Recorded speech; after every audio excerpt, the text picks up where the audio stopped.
Hello, everybody, and welcome to the Building Authentic Relationships call. My name is Bill Soroka. I'm the founder of the Sign and Thrive Notary Training Course and Community. And our special guest today is Katherine McGraw Patterson. Katherine wrote Lunching with Lions, Strategies for the Networking Averse. Katherine, thank you so much for taking the time out of your day to be with our community today. We really appreciate this. Thank you. No, this is great. I'm excited to be here. Well, and that's one of the things. Number one, I really wanted to just thank you because talking to you on the phone, you were so cool and so open to doing this and helping us out. It really demonstrates the passion for what you have. And it doesn't always go that way. So just thank you so much for being cool and open. Well, thank you. And you and I met through networking, so that's great. Isn't that cool? One of our very own students right here in this course, Guy from Denver, he's the one that made the suggestion and the introduction for us. And that's really the kind of the power of networking. It is. You know, before we dive in and get started, and just so you know, guys, the way the call is going to work, KP, as she's known as, is going to give us a presentation about surviving and thriving networking environments. And then we're going to do a Q&A afterwards. So she'll be available to answer questions. As they come up, if you want to type them into the chat window, please feel free to do so. And then I'm going to try to keep track of those as well. But just know that if you want to sit tight with it, you'll get a chance to answer questions directly to KP at the end of the presentation. And before we dive into that, I really want to kind of share my networking experience and why I felt so compelled to reach out to KP. I am networking averse. I am just not, I don't enjoy it. Or I had not enjoyed it. I find any excuse to get out of it. Sometimes I'll be sitting in the parking lot of the networking event and find some excuse or reason to turn and walk away. I'm a devout introvert, number one. So it's been a real challenge for me. I also had I have like very little tolerance for inauthenticity. And there was something about certain networking environments that just really turned me off. So I've been struggling with it. I also recognize the value and the power of it because relationships are how business and romance and life really happens. So that human connection is still super powerful. So I'm always looking for ways to tap into that. But KP, in the first chapter of this book, you hooked me in. And I just got to say, this is one of those books that I have pages bent over. I've got underlining everywhere. I've written in the margins. So thank you for that, because anything that gets these wheels turning even more is one of the great joys of my life. But in your first chapter, you actually call it, It's Not Sales. It's not sales.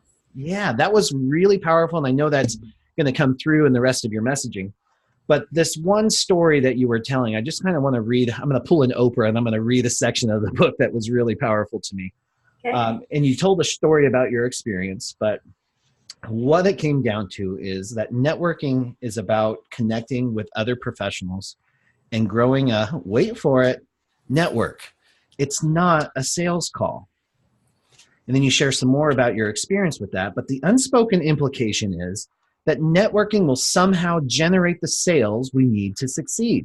It's no surprise then that a lot of business owners make the leap from that to the assumption that networking is in fact another word for sales. Nothing could be further from the truth. Networking is about building relationships. I like to view it like dating. Unless you're on a reality TV show, you wouldn't go on a first date and expect to be engaged by the time the check arrived. You'd expect to get to know the person, spend time with that person, and see if you're compatible and if you've shared interest before you make a greater commitment. And in the same way that you wouldn't date someone you didn't want to spend time with, people don't want to do business with people they don't know, like, and trust. And I love that you use that analogy of dating. I had used it so many times in my course. Wow. Because so many people do that. They just verbally, I think one of the words you use was verbally vomit all over them. They verbal vomit all over you. Exactly. So that's when I knew, plus your sense of humor inside this book really comes through. And I love books that allow the personality of the author to come through. So I knew you were going to be my people. So again, thank you so much. And thank you for all of our viewers who are taking time out of the middle of the day on a Thursday to listen to our presentation. So Katherine, with that said, I'm going to turn it over to you. Yeah, thank you so much. And I want to be respectful of everybody's time. So because I always say that every minute we take away from our business is an investment. So we want to spend it wisely. And that's going to come up later in our conversation as well. Oh, thanks, Linda. Linda says she's halfway through. Yay. I love it. It's so exciting. Okay, so yeah, Bill, if you'll keep me on track with the questions, that would be fantastic, because I get kind of caught up in my excitement about what I'm talking about. And then get excited. Yeah. So I am going to share my screen. Hold on just a second. And what I'd love to do is have everybody in the comments, if you would just kind of share with us what your greatest networking challenge is, that would be fantastic. And I need you to share the screen with me, I think. Yeah, on the bottom of the toolbar, there's a screen that says, or a little square with an arrow coming out of it that says share. Okay, sorry, I'm usually in charge of this. So, okay. So, okay, so I'm going to do this. And now can everybody see my screen? Yes, we can. Yes. I'm going to put it on slideshow so that we can go through this. And guys, while she's doing that, if you don't mind, start typing in your biggest networking challenge, like what goes on for you, or do you enjoy it, or do you not? And if not, why? Right. So I just want to tell a little bit about my story first, which is that Okay, here we go. So I have lived in 17 cities. I'm going to get the math wrong. 9 states, 4 countries, and I've moved a total of 20 times in my life. I just turned 51. So that means that every 2.5 years for my entire life, I have been pulled out of everything I've known, all the social rules that I had learned, all the people that I had relationships with, and I was plopped down somewhere brand new, where I knew nobody and nothing, and I didn't know the rules about how to fit in. And that is trauma with a little T, but it's also why I call myself the professional new girl. And how that shows up for me today is I am extremely uncomfortable networking. I built a business. I worked really, really hard for a really, really long time to build a business that did not require me to network. I built a few key relationships with some organizations that funneled business my way. All of my clients were remote. I didn't have to go out and engage in the business community here in the Denver area in order to sustain my business, which was fantastic. But then a few years ago, I pivoted my business, and the direction I was going was more into business strategy coaching. And I was working with solopreneurs and entrepreneurs. And I knew that in order to succeed, I had to go out and start doing that thing that made me want to vomit, which was networking. And so I put myself through a little networking challenge, and I got out there and I learned that I am not the only person who doesn't love it. And we're not really taught how to do it very well. And so that's why I like to say I hate networking. I hate it. I don't love it. It still makes me uncomfortable to this day. But I had to do it. And any business owner, anybody anywhere needs to network. And we're going to talk about what networking really is. Bill alluded to it earlier. It's not sales. It's really about building relationships. So we network all the time. Anytime anybody asks you what you do, you're networking. And anytime you answer that, you're networking. But for some reason, the label of networking makes us really kind of break out into a cold sweat, and so many people don't love it. And in fact, the New York Times ran a study that showed that they asked people what their greatest fears were, and the fear of walking into a room full of strangers and the fear of public speaking both came in above the fear of death in this survey, which means that the two things that you need to do in order to network successfully, most people literally would rather die. So you're not alone. Bill, you're not alone. If you don't love networking, you come by it honestly, and we can blame evolution.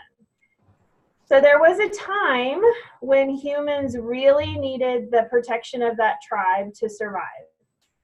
Every day, there were things that wanted to eat us. And if we were in the group, if we were part of the tribe, we had other people to stand guard, to hunt with us, to take care of the children, to gather with us, to guard the mouth of the cave from those things that wanted to eat us. But then nature is tricky, and she created an opposite fear, which is the fear of strangers. So that need to be part of the tribe and the need to protect the well-being of the tribe created this social anxiety of the fear of strangers. So anybody outside the tribe is seen as other. And in fact, they've done chimpanzee studies, primate studies, that show that even our primate cousins are acutely aware of who's inside the group and who's outside the group when it comes to sharing resources. So it's very, you have the compulsion to be part of the tribe, but then also it's very natural to feel that social anxiety. And if you're in the tribe, great, but if you're not in the tribe, you're being excluded. And MRI studies actually show that even the thought of being excluded can trigger the same parts of your brain that register physical pain. So what do we do when we walk into a networking group? We're walking in and we are outside of that tribe. People in there have already met, they're already mingling, and we are outside, and they're looking at us because we're outside of the tribe, and they're thinking, whoa, stranger danger.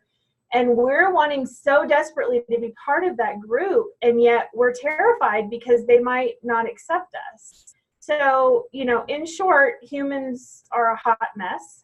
Sorry. And today, networking doesn't necessarily mean not getting eaten, but it does mean survival, especially for those of us who own our own businesses. It means that we need those relationships in order to grow our network, to grow our brand, and bring business into what we're doing. So I recognized very well that I had this challenge, that I had this mental block around networking. And I mentioned briefly that I put myself through a challenge, and I did what I do with all of my clients, regardless of why they come to me, whether we're working on their brand or their client profile or their products and their services and their pricing or their systems, is I started with an awareness of why I needed to network. And the fact is I needed to network because I knew nobody in the business community here. And so understanding my goals and objectives then allowed me to create purposeful strategies and plans. And I literally created a strategy. I had a checklist of, I have to reach out to this many people, I have to attend this many meetings. And I find that in any area of your business, and networking is no different, that we need to be really, really in touch with our goals and objectives for why we're doing the thing in front of us.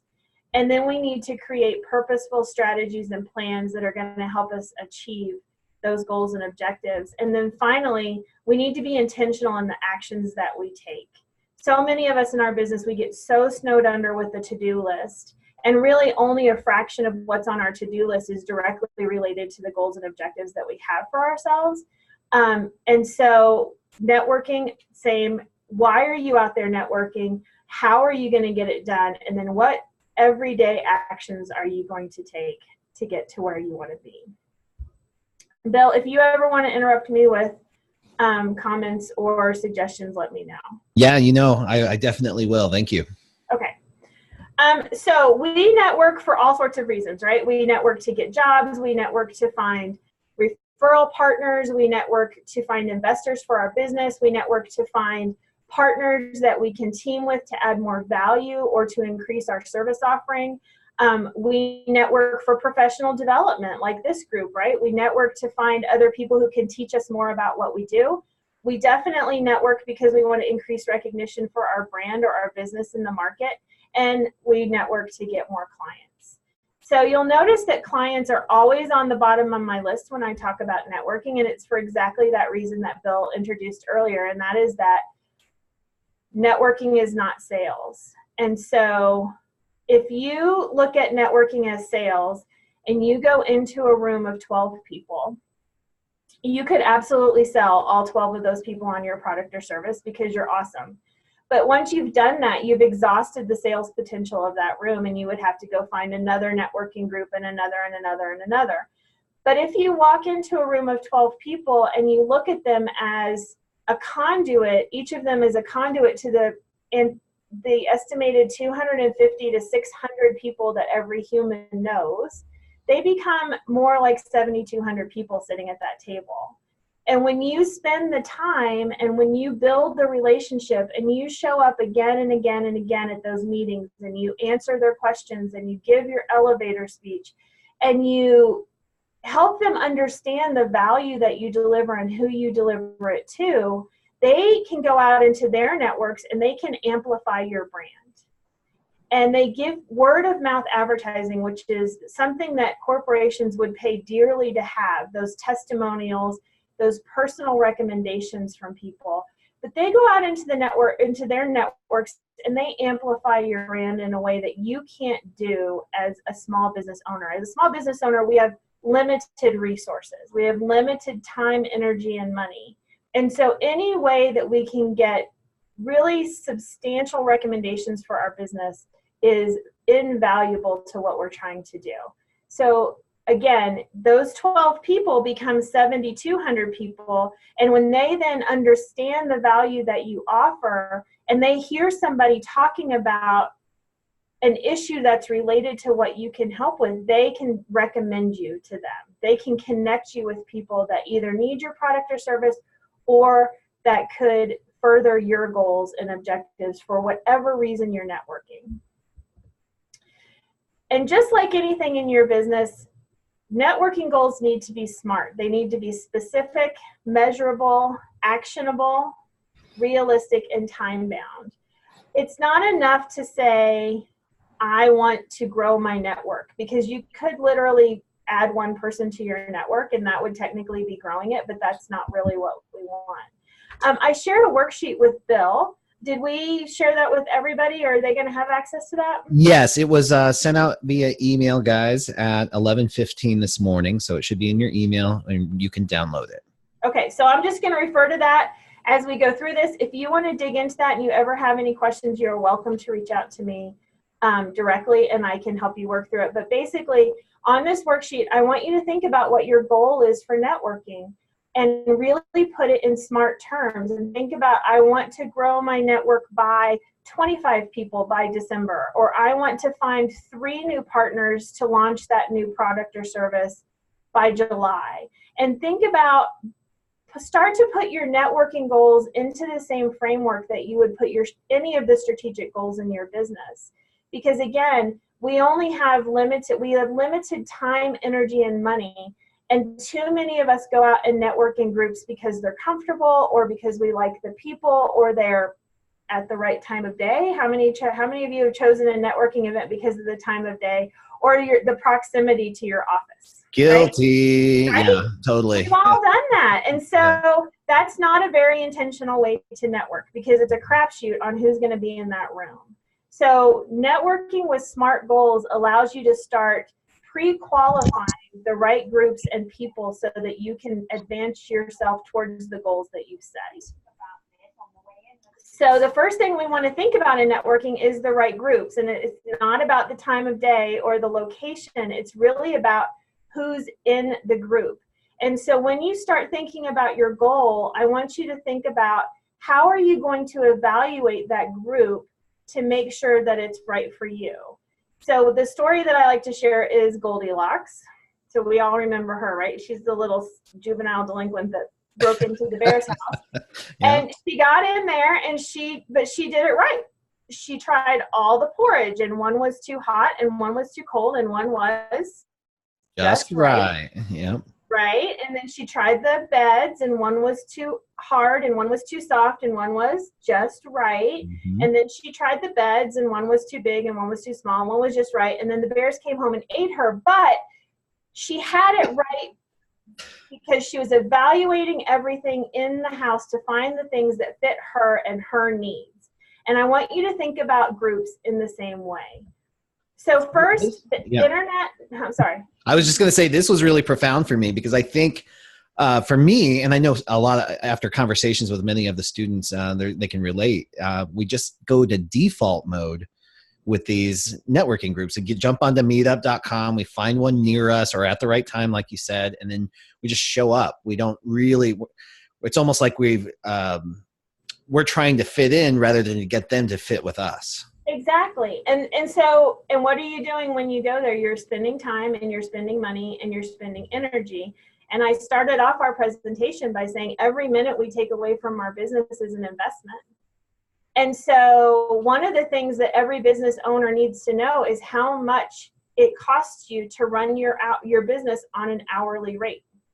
And that's a combination of your desired income and the overhead, all the overhead expenses for your business, plus any insurance, plus your tax liability. So, and then how many hours of year do you want to work? Do you want to work full time, or are you going for a 30-hour-a-week job? Because we all think that owning our own business is going to be just this cakewalk.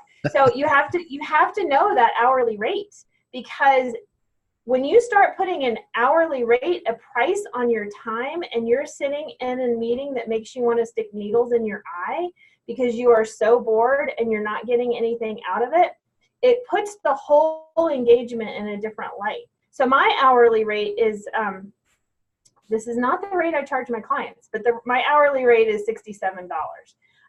And so when I'm sitting in a meeting, I'm thinking, am I getting $67 worth of value out of my time here? And that when you start to put it in dollars and cents, it really totally changes the way that you look at that group and your participation in it. It's not just the cost of your membership or the cost of that lunch, it's also the cost of your time. I think that's so huge, especially for us in this environment. And we talk a lot about this as signing agents and mobile notaries, is like what we're doing when we're not at a signing getting paid. All of that income, whether you're marketing or you're doing your research or you're showing up to networking events, that all has a cost. And having an understanding of that was an eye-opener for me. It's huge. It's huge. Just because you're not making money doesn't mean you don't need to be making money in that time. Right. And so one of the things I encourage people to do is to do the research before you ever step foot into a room. Pre-qualify that group. And the internet makes that super easy these days, because a lot of groups have websites or they have social media profiles, and you can look at their mission.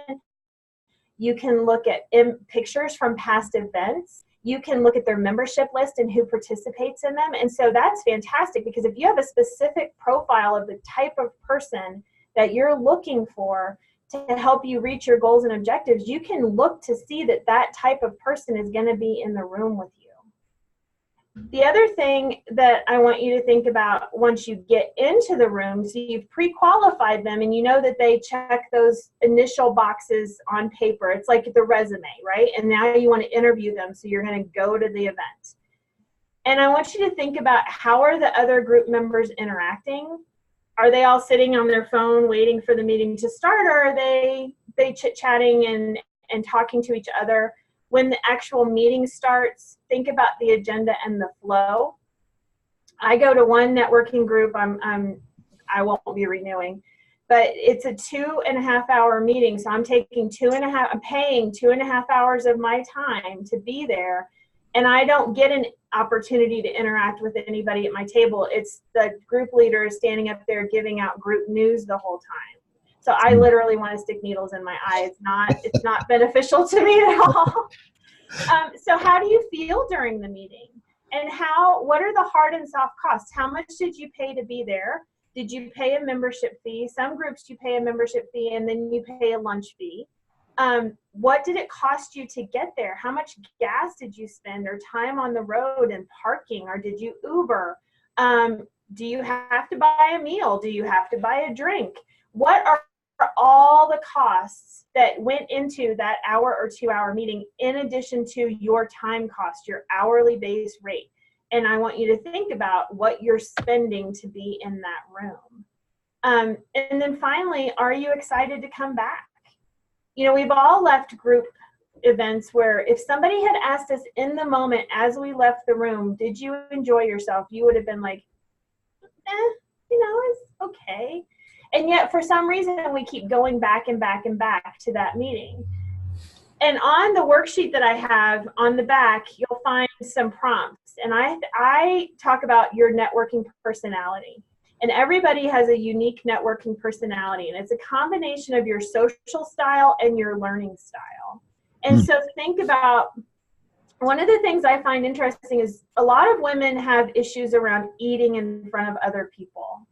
I don't. So if you ever want to go to lunch with me, just let me know. But, you know, a lot of women have hangups about eating food in front of other people. So why would they choose a meeting where there was lunch served? Right? It seems so obvious when I say it. It's not something that we think about. I personally consider myself like a toddler. If anybody has children, you remember when they're little and they don't really interact with their playmate, but they just kind of play next to them. Right? And they're there, they're happy to be next to them, but they don't really know how to interact. And so I prefer networking events like workshops or trainings or masterminds where I'm digging into a problem that's relevant to me, and the people around me are also digging into their problems, and we're sharing information, but it's not the shake hands, here's my elevator pitch, here's your elevator pitch, great, let's get a card and go. It's a much more authentic connection. So in my own networking group that I established, that's the model for what we do at every single event, is we dig into our problems. So yes, you introduce yourself, but then we go right to the what is your challenge, because that's how I like to network. So thinking about your learning style and your social interaction style and then kind of mushing them together figures out your best networking style. And the reason that's important is because when you get into those rooms, you want to be your best self, right? You want people to know, like, and trust you. They have to know the real you, the authentic you. And when you go into a situation where you're comfortable and you're inspired and you're engaged, you're able to be your best self, and they're going to connect with that. Whereas if you go into a networking situation where you're not quite comfortable, or you're bored, or you're unhappy, or whatever it is, that's how you're going to come across. And you're never going to make the great connections that you could be making because you're just not in a good place when you walk into that room. That is so huge. And I think so many of us are, we just don't know what we don't know, right? So we go to maybe 10 networking events and they all seem kind of the same.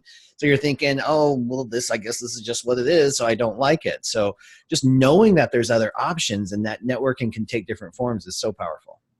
Right, and in the book, I talk about all the different ways that you can network. There's the traditional leads groups, and there's masterminds, and there's, you know, what I call the cattle call event, which is basically a large room with a drink ticket, and you have to kind of ping pong off of everybody and find the person that you want. There's also volunteering as networking. There's social work as networking. So there's all different kinds of ways that you can engage with other business owners in ways that help you be your most authentic self, so that the relationships that you're building are based on that know, like, and trust. They know who you are. They don't meet one KP at one event and a different KP at another event. Every event that I go to, you meet the same KP, because I put myself in situations where I'm comfortable, I'm confident, and I'm able to interact in my most authentic self. That is such a powerful statement, because it's not, it removes the default, like just going to a group because you think you're supposed to. But Exactly. when you put this strategy in place and you've chosen the environments to put yourself in where you know you're going to shine, then you give people a chance to get to know you. And that's really how these relationships evolve. Absolutely. And then going, a layer up, tying it all into your goals and objectives, right? So if I want to put myself in groups that are going to help me get to my goals and objectives. So if one of my goals is to find strategic partners to launch a new program with, and I want somebody who has the same audience but doesn't compete with me, I'm going to put myself in groups where I'm going to meet that person. And then when I get in there, I'm my best self, so that the relationships, because I want to go work with this person. I want to go work with the people I meet. I want them to really know who I am, and I want to know who they are as well. So why do we need to like what we're doing? Because Dr. Ivan Meisner, who founded BNI, did a study, and business owners who networked an average of 6.5 hours a week credited 50% of their total business to their networking and referrals. Now, people who networked an average of 20 hours a week got 70% of their business from networking and referrals. 20 hours a week. Wow. How do they do their business if they're networking for 20 hours a week, right? Oh, I can't even imagine.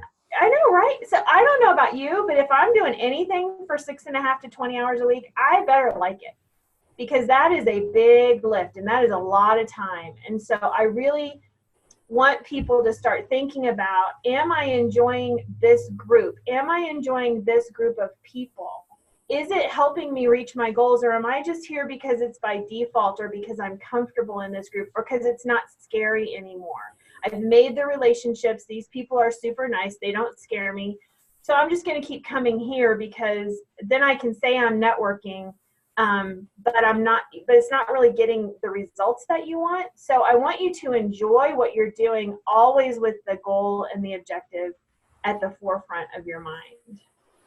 And here's something that I find that people don't think about, and that's, who do you already know? So networking is not a game of he who dies with the most business cards in their Rolodex with, right? It's not. It's about building relationships. So many of us think, I've got to meet more people and more people and more people. And we don't nurture the relationships that we've already built. We don't build those relationships and make them deeper and stronger. We just meet them, we have the one-on-one coffee, and we never talk to them again. So who do you already know who can help you reach the goal and objective that you set for yourself?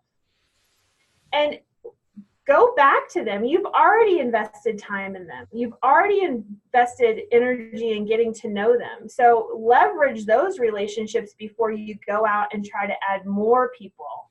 It's better to have fewer, stronger relationships than to have a million very, very light relationships. So the million light relationships are for your email list or your social media. But your referral list should be a smaller group with whom you really, really connect and you interact on a regular basis. Yeah, and you might, I was just going to say, you might even just enjoy those people. And it will blow your mind who's already in your network. And I tell people this all the time. You probably already know everybody that you need to know to either blow up your business or get introduced to the person who's going to blow up your business. Yeah. And we all think that our friends and our neighbors and our family, they know what I do, right? But if you haven't leveraged them to get to know their network, have you asked your existing network to share a program? I did that this morning. I have a program for my networking group. I just sent it out to 7 people that can help me fill that program. And they all 7 were like, absolutely, let me know what I can do.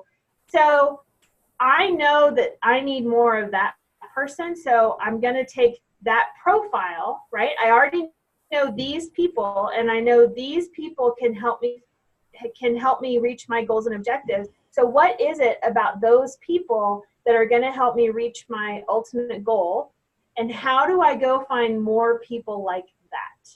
Right? So that's the who do you want to know. You already know Bob and Sue and Phil and Carol. But what is it about Bob and Sue and Phil and Carol that can help you reach your goals? Is it their industry? Is it a group that they're involved in? Is it something about their expertise? Is it their position within their company? What is it about them that can help you reach your goal and objective, and then create more Bob and Phil and Carols in your life? So where do they network? Who do they know? Go replicate that. Go find more people like that. And that's on the worksheet. I ask you to think about that. Who do you already know who can help you find or get to your goal? And who do you need to know? Who is like those people that you already know that you need more of? And then where do they network? Go be there. Go look at your ideal client, find out where they're networking, and go be in those same rooms. Or go look at the influencer that you follow because they've reached the stage in their career that you want to reach, and find out what they're doing, and then go do that. So again, social media makes it fantastically easy to stalk people and then just replicate what they're doing. We don't need to reinvent the wheel.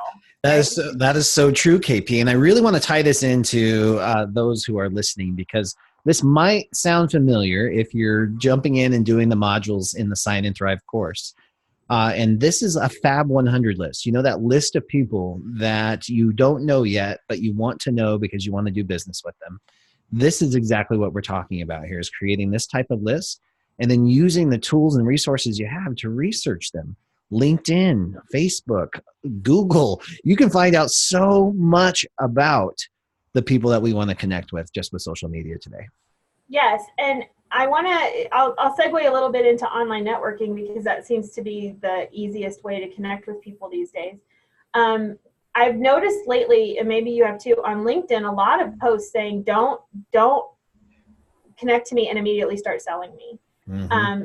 And so, you know, the two things that I always recommend to people when they want to link in with somebody that they don't know is include that personal note. Why do you want to link in with me, right? And so even if it's just, we have so many connections in common and I'd like to see I'd like to learn more about you and your business. Or I heard you speak at this event and I would love to learn more. I had a guy reach out to me yesterday and he's like, I don't want to sell you anything. I just see that we have lots of people in common and maybe we can help each other out sometime. Fantastic. I'll connect with you.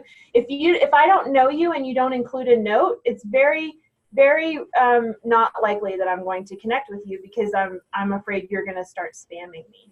Mm-hmm. And the great way to do that is if you're stalking them ahead of time, to refer to something that they've done or something that they've written and say, I really liked your blog post on, or I was at that awards event, or I really admire what you did here. I would love to connect with you so I could learn more about you. And then just be really honest about why you want to connect with them and be upfront, and then don't abuse that relationship. Don't start spamming them with stuff. But it's easy. People are willing to connect if you just tell them why.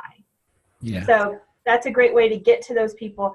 If you're going to a networking event, say, I'm going to be at this networking event. I'd love to talk to you about your participation in this group or something. That's a great way to meet them before an event, and after an event, come home and say, I just met you at this event. I'd love to stay connected here on LinkedIn. This is a great way to deepen those relationships very easily.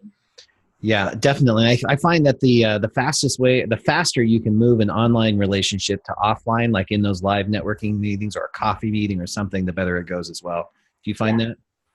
Yeah, definitely. I don't move all of my online networking offline, but I will, if there's somebody who really is going to have an impact on what I need to do, then I will be all over that.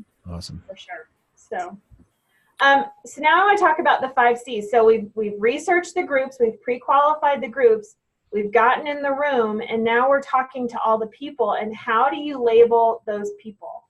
And you can label people in this way. This is not a bad way to label people, so I'm not being snotty.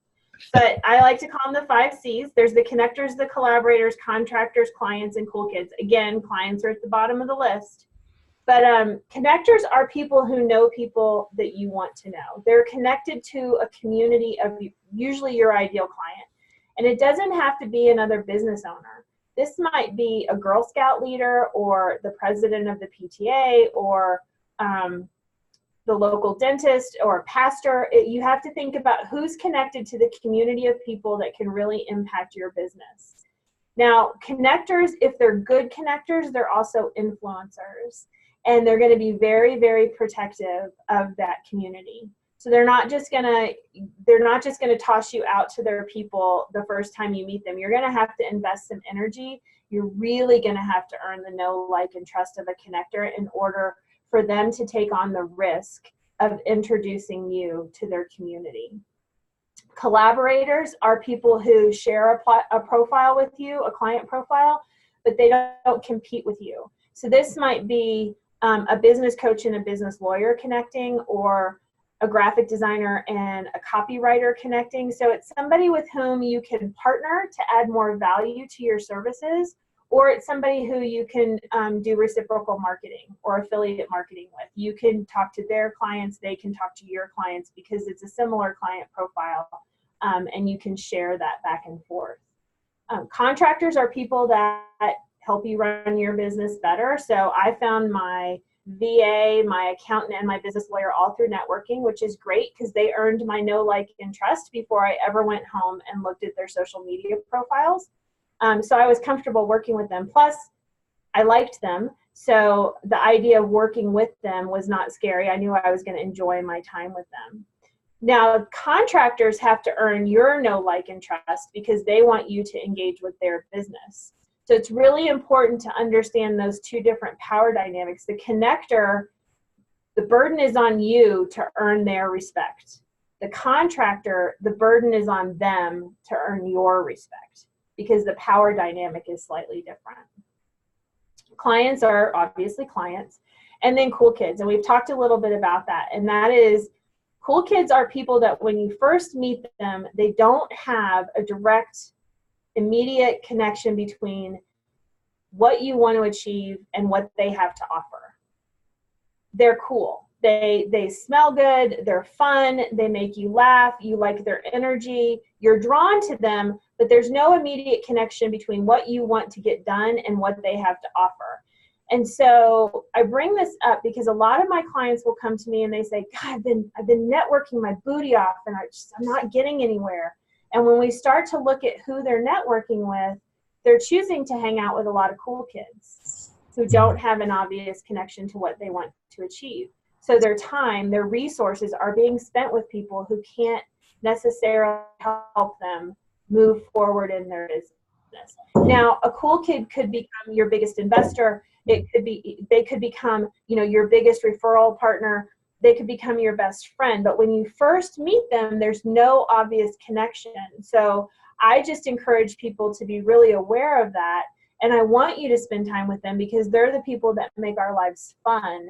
But if you're going to a networking organization because it's full of cool kids that are fun, you're not necessarily doing the things, being intentional with your activities in a way that are going to help you reach your goals. But I want you just that awareness around that, right? I'm choosing to be in this group because it makes me feel good is different from I'm choosing to be in this group because I know that the people in this room are going to help me reach my goals and objectives. And then finally, once you've been in the groups and you've been networking and you've got the Rolodex full of cards, I want you to think about tracking your results because if we were buying a piece of equipment for our business and we were going to make a large investment, not only would we want to know what we wanted it to do, which is that awareness component, but we would want to know then that it was doing what we wanted it to do. We would be tracking the results. We would want to know that it was giving us what we needed to get out of it so that we could understand the return on our investment. And so when we're thinking about groups, I encourage you to think about the membership fees, additional costs. Again, this is the gas, the time on the road, the wear and tear on your car, the parking, the Uber, the food, the drink, whatever it costs you to be in that room, including your hourly base rate, your time commitment, because 6.5 to 20 hours a week, you want to make sure that you're spending the majority of that time in very actionable actions that are going to give you traction on your goals. Think about the leads that you're generating from that group. And that is not just, I want to go have coffee with you to learn more about what you do. That is, I know someone who's looking for a notary. I know someone who is looking for an accountant, whatever it is that you do, that's a lead. It's an active, I know someone, or I am looking for a notary. Let's talk about your service. And then finally, the closed business. How many of those leads become closed business? I don't have it on here. I also like you to think about the leads that become closed business and that what overall percentage of your revenue they represent. Because, ideally you're going to limit yourself to 3 or 4 groups because of time. And so you want to know that those groups are giving you the highest results. I talked to a gentleman and I always end up talking about networking at some point. And he said, oh, I get 26% of my business from BNI, and I get 27% of my business from the chamber leads group, and I get 32% of my business from some other group. And I just joined a fourth group, and I'm tracking my results carefully. So this was a man who, first of all, was totally speaking my love language. And second, he knew exactly what the results were of his networking in each of these groups, and he was tracking that, and then he was putting more energy into the groups that gave him the greatest return, and he was pulling out of groups that he was not experiencing the same success with. I love that he is geeking out so much on data and numbers. I love that. I wish I had the discipline to track all that. That's pretty amazing. I just about fell out of my chair. I was like, oh my goodness, oh, okay. Wow. All right. That's fantastic. I also like to track my connections, because I live in a fairly small community. So I end up networking with the same people in a couple of different places. So then if Bob, sends me a lead, I don't know if he sent it to me because of the chamber leads group or because of Firestorm or because of whatever. So I like to track which connections are giving me the greatest return. I like to know which of the 5 C's that they are. I like to know how many introductions or referrals they're sending to me. Again, the leads generated, how many sales conversations am I having, and how much closed business am I getting, and also the percentage of my overall revenue that closed business represents. And by tracking this way, I can pour more into those relationships that are having the greatest impact on my business. So if I'm looking at a client appreciation event, or I'm looking at Christmas gifts for my clients, I can then start to prioritize those relationships, or even my coffee schedule for the week. I can prioritize those relationships that are giving me the greatest return, and I can show my appreciation and continue to build those relationships. I can make sure I'm reciprocating by sending business their way as well. So these are just 2 different ways to track your participation in networking, so that you can see the money that you're expending and the time that you're expending. You can actually track the tangible results, and it doesn't feel like you're just doing this thing because you're supposed to, but you're not quite sure what the result is going to be, or what. I just do it because my dad told me to network, right? So no, you have to network, you have to track it. Just like anything else in your business, you are spending money on this and you are spending time on this. You need to know what your return is on that investment. I also have on my website, on lunchingwithlions.com, I have some simple spreadsheets that you can use to track this information. They're free downloads. And eventually your connections would probably go into a CRM, but if you're just getting started on tracking, it doesn't have to be very detailed or robust. It can just go right into a spreadsheet. I love that you're providing those kinds of samples, guys. So I'm going to type the domain in there, because it's so hard to even picture what we're supposed to be tracking. So that's a really cool tool for you guys to check out. I'll type in the domain here. Yeah. Go ahead. I went through this process myself. This book came out of my own experience. I hated networking. Now, today, 4 years later, I've started my own networking group that has over 650 followers, and we have 100 paid members. I'm not to toot my own horn, but I'm an influencer in the Denver women's business community. A lot of people know who I am. And that's all because I left my home office and I got out and I started to build those relationships. And what I found is when I created a more business-like approach to it, when I put KPIs to it, when I started tracking my results, and I really understood how my networking activities were helping me to reach my goals and objectives, I was able to change my story to, I used to hate networking. It's still not my favorite thing. I'm not going to lie. Like, the idea of walking into a room full of strangers, like, I'd much rather be with my best friends drinking margaritas, but it has to be done. It's a necessary evil, just like, balancing your checkbook. So I now have a strategy, though, and I have a plan for when I walk in there. So I'm able to remove the emotional sting from it and just, do the thing that I need to do. And it's a muscle, and I'm so much better at it now. And I have, 4 years ago, if you had told me I had to walk into a room and make a coffee date with a stranger, I would have told you were smoking something. And I live in Colorado, so, but now I have at least 3 coffees with people I've never met before every week, and it doesn't bother me in the least. And so it is a muscle, and it is something that you can learn to do.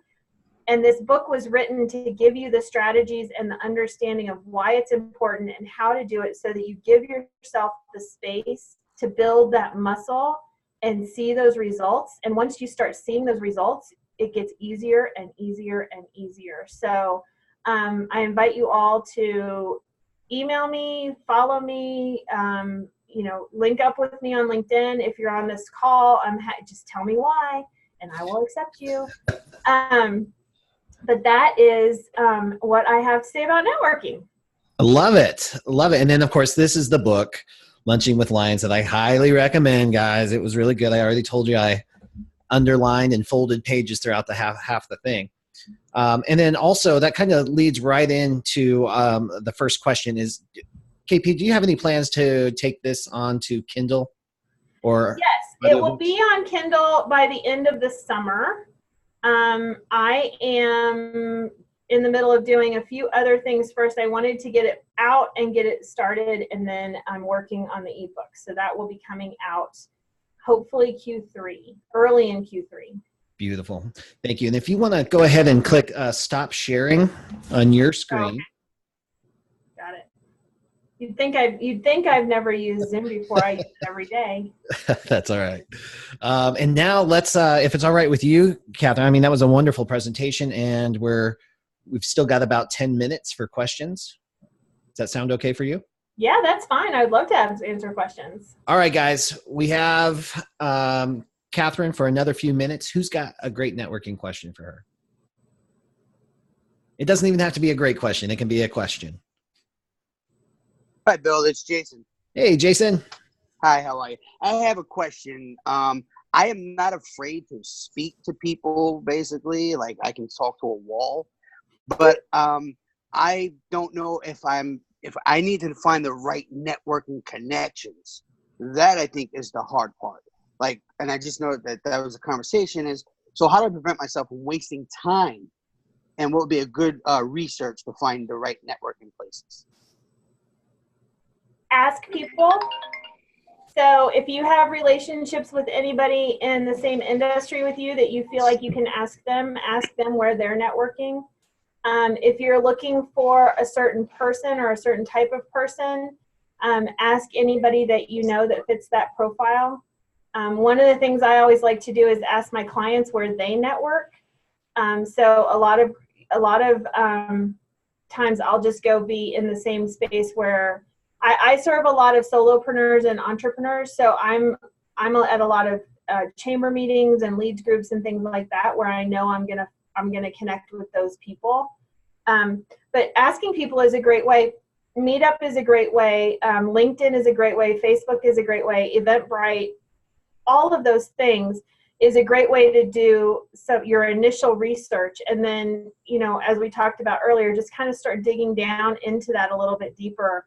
Find out what the group's mission is, find out what you can about, past events. Don't be afraid to email organizers. I'm a founder of a networking group. I get emails once or twice a week saying, can you tell me more about your group and how it's structured and what it's all about? People who have started a group are happy to talk about their mission and what they're doing, because we want people to join us. And so I would just start there. I would network to find out where to network. That's funny how that works. Yeah. I love it. And then the other part of it too, KP, right, is because there's that authenticity level, and whether you know, like, or trust the people or want to even be a part of it, you kind of have to narrow your options down and then just get in and try them. Because that's absolutely, at some point you have to walk into that room and experience the group for what it is, because networking at its heart is essentially the same group to group. It's the icing on the cupcake that's different. So you have to, that's where your personal networking style comes in, is you have to put yourself in that room and see how the meeting flows and how the people interact with each other. And when you walk in, are they super welcoming, or do they ignore you and they're standing in cliques? Like, you have to experience each group for yourself. But the initial research is super easy on through social media and the internet. Awesome. Thank you. Victoria, you have a question. Okay, let me unmute. You can hear me now. Got it. Yep. Oh my God, Bill, they just get gooder and gooder, these guests that you invite on. And I did order the book even while you were talking. Oh, thank you. Immediately went to Amazon. I am exactly the way Bill is about, you go to these groups and it's like you don't have a soul in there. I'm a very friendly person too. I can talk to people one-on-one. So I would like to know, Katherine, just paint us a picture. You walk into a networking group, you don't know a soul in there. What would you do? How would you start a conversation? I, first of all, would have emailed the organizer or hostess prior to the event. And I would have told her, I'm going to be new. I'm really looking forward to it. Is there anything I should expect? Is there anything I should prepare that's out of the ordinary? And then when I walk in, I would introduce myself to her, him or her at the very beginning. And because I've already, earned her esteem because I've reached out to her. Hopefully I didn't annoy her. But, she's already familiar with my name. And so if she's a good hostess, she'll make an effort to connect me to other people because she doesn't want to entertain me. She's got a host. So she'll pass me off to someone. And then quite frankly, it's that muscle. I'm no longer handicapped. I'm not, I can walk up to strangers now and say, hi, I'm Katherine, I'm KP. Have you been here before? Is this your first meeting? This is my first meeting. What do you think? And just strike up that conversation. And at some point you have, just like walking into that room, at some point you have to do that. In the book, you'll find in the back, I have a lot of really very specific tips about if you walk into a room and you're very uncomfortable. Getting in touch with the hostess is one of them. When you get to an event, ask if you can help with anything. That's another great way to meet people, is if you're in a position where you're passing out name tags or you're directing people or whatever. Little things like don't ever sit by yourself. I used to go in and sit at the very end of the table thinking, oh, people will come and sit next to me, and it's extremely awkward. So now I just walk in and sit down next to someone who's already seated, because then I can start talking to people immediately. And you have to remember that you are not uncommon. This is not an uncommon fear. And so the odds are that most other people in that room are uncomfortable with strangers as well. And so if you start reaching out to them, they're going to be so grateful to you that immediately you rise in their estimation, right? They immediately start to like you because you've just made the event easier for them. That's great. Great perspective. Thank you. I can hardly wait for the book to get here on Saturday. Oh, yay. Hey, KP. Yes. Do you have a favorite go-to icebreaker line that you start a conversation with? Yeah, it's, hi, I'm KP. Wait, let me write this down. I mean, it's really, it's not rocket science, right? I think that the problem for me and for a lot of people is that it's the framework of networking. It's that expectation of I'm going to go in there and I'm going to have to introduce myself to all of these strangers. But if you think back to your first day of school, your first day of college, your first day on the job, your first day anywhere, you think back to the people who are friends now, they were strangers at one point. We're not asking people to do anything that we don't do in our normal day. It's just we've put this pressure on it because it's, oh, we got to network and oh. But if you were invited to a party, you would talk to people you didn't know at the party. Oh, who do you know here? Oh, really? How did you meet her? You brought the cheese dip. Great. You would strike up a conversation with them. And so this is not rocket science. It is not something that we don't already do as part of our lives. But when we walk into school or we walk into a job, we all have a common purpose. We've all been hired for a reason, right? These are words for awareness, purpose, and intent. We're all there to do a job. We all have a goal. So when we connect with the other people that we're working around, it's because we all have a common purpose. So if you're in a networking group, we all have a common purpose. We're there to meet other people to advance our goals. Find out what those are. right? Tell me, I'm KP. What do you do? Who are you? What do you do? Ask people questions. They love that. You don't have to talk at all. I think that was really kind of the key for me too, is asking questions instead. I'm very uncomfortable talking about myself, but when I get to give somebody an opportunity to hear about them, I love hearing about them, what they're going through, what they do, all of that. And then one of my favorite questions is, how can I support you in your business? How can I support you in your business? Yeah. Yeah. What are we doing here? We're here because you need something from me. I'm not stupid. I know we're here for that. Right. I mean, I'm super fun and I like to hang out with people, but if I met you at a networking event, I'm here because you need something from me. What is that thing? What can I do for you? Mm-hmm. Yeah. So, and then be willing to do it. Awesome. Ross, you have a question? Actually, I just wanted to chime in on this. I've been networking for about 5 to 6 years now. I host my own networking group and I co-host another every week. You know, when I first got started networking and so forth, yeah, it was scary. I went out there and I did, you know, quite a few, and it came down to the notion of I was interviewing those network groups. Yes. You know, think about it that way. You're interviewing them. You want to make sure, you want to see how you interject with them, if it's the right fit. I know I live here in Miami, Fort Lauderdale area down here in Florida, and I'm a gringo. I'm a minority here now because, you know, there's so many different cultures down here, majority Hispanic. So yeah, there's cliques.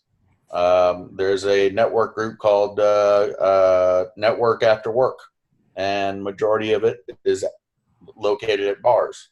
Well, I'm always down for happy hour, but when you go, it's about 300-400 people, and they're in their own little cliques, and they have their drinks, and it's hard to jump in there. And yeah, of course, anyone that is new to it is scared to jump in and so forth.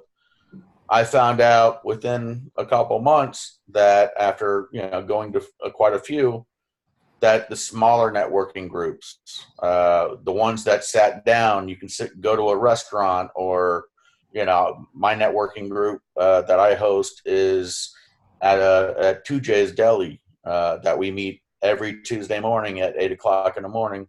And it's at max, we have maybe 25 people. Mm-hmm. Yeah.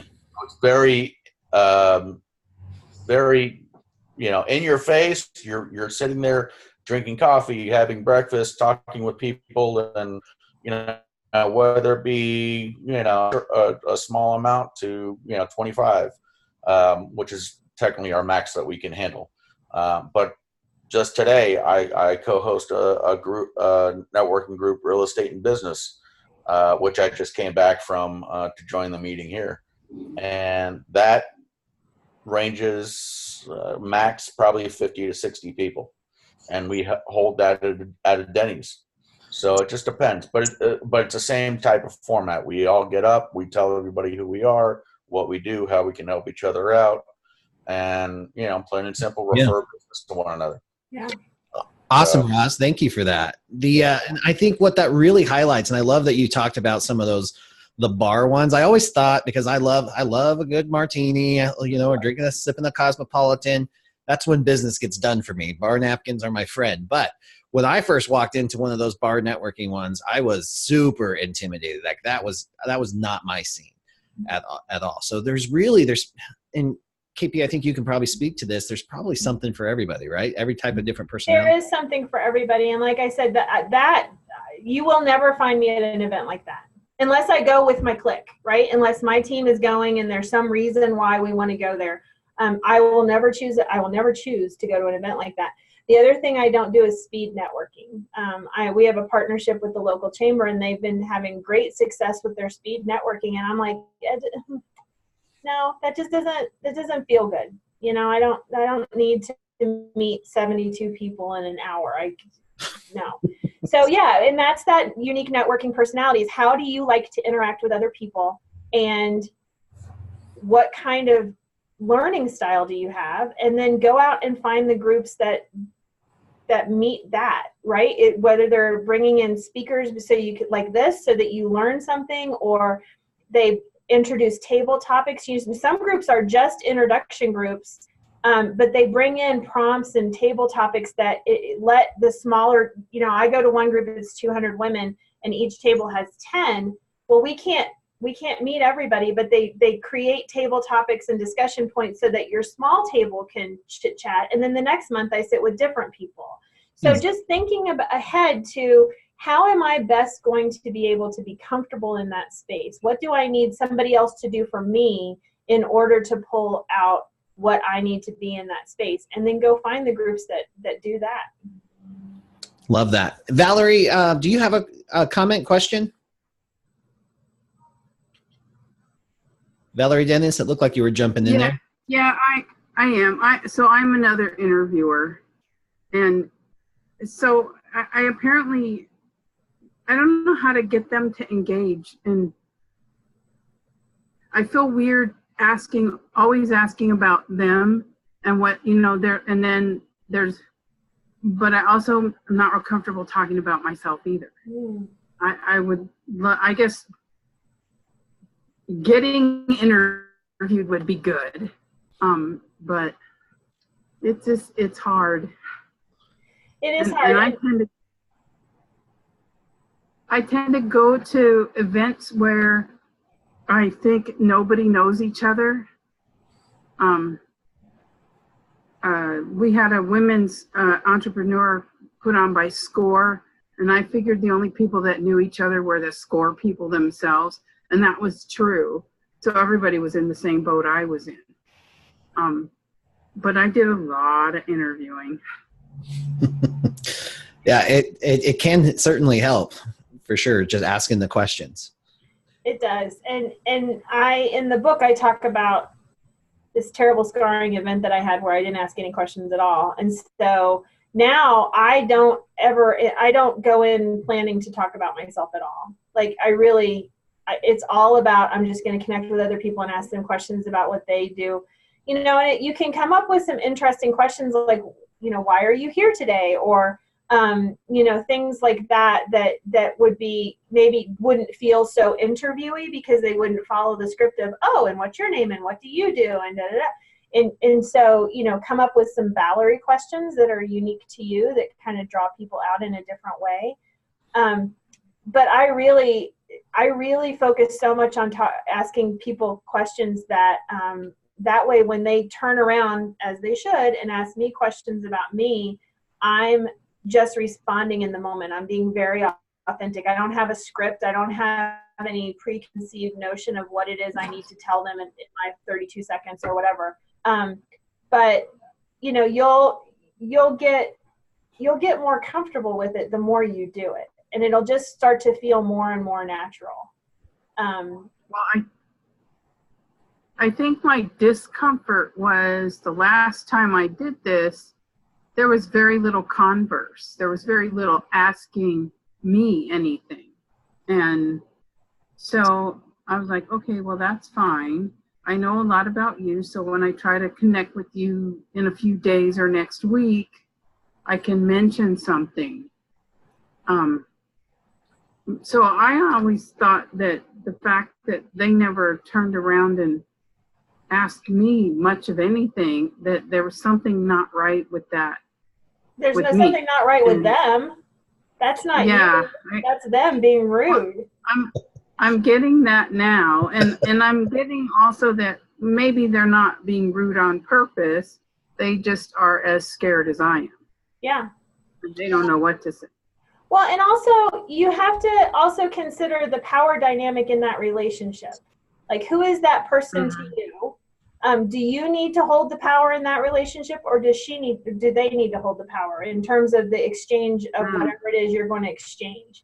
And sometimes it's okay to be in the power position and to be the one asking all the questions and directing the conversation.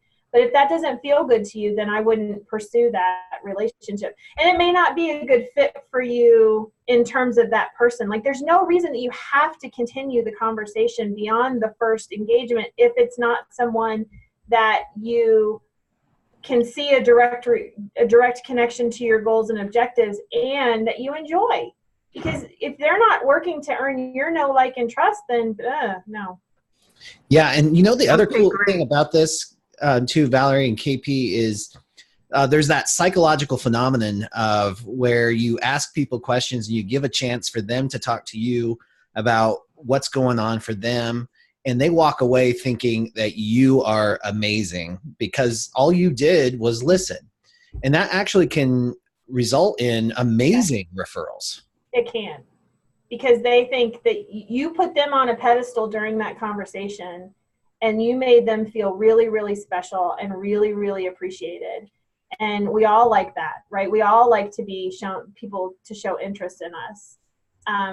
But there's a lot of moving parts to those relationships when it comes to networking, because you are doing it for a reason. It's a little bit mercenary, right? Like, well, you didn't check my boxes, I don't need to have coffee with you, unless I think you're a cool kid, and then of course I'm gonna have coffee with you. But you know, so just because you meet someone at an event does not mean that you need to have a one-on-one with them. You know, you could set up a 20-minute Zoom call. You could, if you feel compelled to take that relationship further for some reason, sorry, my dog just came home. You don't have to necessarily invest the same amount of time and effort into them. Just like I rank my referral partners from the ones who send me the most business to the one who sends me the least. I also, because of those 5 C's and because of a couple of other things, I qualify who I'm going to spend my time with and who I'm going to have coffee with. And so I either don't meet with you after I've met you, or I have a 20-minute Zoom call with you. I don't even leave my house to go meet you. I don't even put on pants. Or if I really think that we have a lot of opportunity to meet and get something done, I will have a coffee with you or a 1-hour Zoom call. But I'm very protective of my time, and I'm not going to invest the time into somebody that is not reciprocating in the way that I need them to reciprocate. Yeah, we got to keep it win-win for sure. Exactly. All right, guys, we've gone past the time, so I want to wrap up here. One of the other major components of a networking event is the elevator speech. And I know that so many of us have fear over even how to construct that, or if we're doing it correctly, or what that's all about. KP is going to join us again on June 20th for the bar call and teach us her strategies for developing that elevator speech. Yes, and I will send Bill the worksheets ahead of time, and hopefully we can do a little practice and we can get some evaluations from other people on the call. Because what we can do is we can give our elevator speech, and then people can answer a few questions that I have to let you know that you're communicating the right information in that short amount of time. I love this. And I love how everything's kind of dovetailing, guys. Also on June 15th, like snug right in between here, Dustin Hogan is doing the master class on public speaking designed just for mobile notaries and loan signing agents. And that's completely free for you guys as well. So this is really coming together. KP, thank you so much for giving so much of your time and your great strategies and your sense of humor. This was awesome. Thank you again. And guys, thank you for joining us and growing yourself and your business on a Thursday afternoon. You guys have a great day. Thank you, everybody. Bye-bye.